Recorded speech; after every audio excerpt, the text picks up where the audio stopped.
Hey guys, Thomas Ott for NeuralMarketTrends.com, and I'm here today to make just a quick, short introductory video to my Getting Started in Data Science series.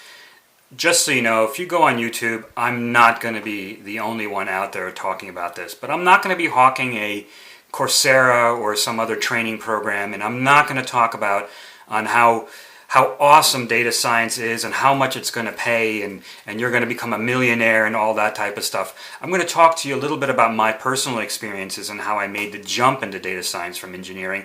And I'm going to try to help out, some graduates, people who are just graduating, some younger people who are just emerging maybe from a computer science degree and actually would like to get into this industry.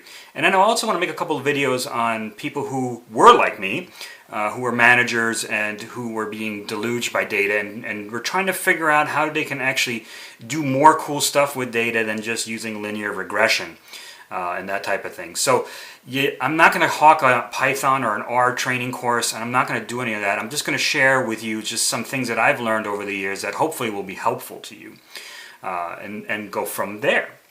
So stick around, check out my blog, NeuralMarketTrends.com, and come back again for another video, hopefully in a short period of time. Bye.